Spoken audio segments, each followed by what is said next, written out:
Here I have CUBOT Quest, and today I'm going to show you how to take screenshot on this device.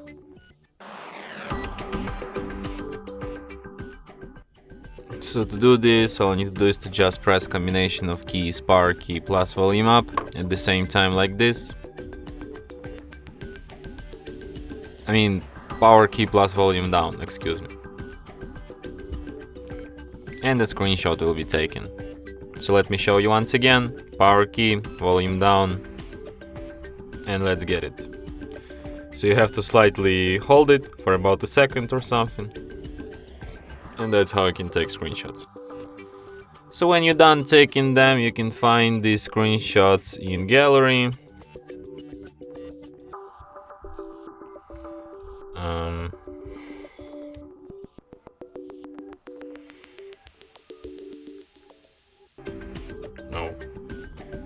In photos, in the special screenshots section here.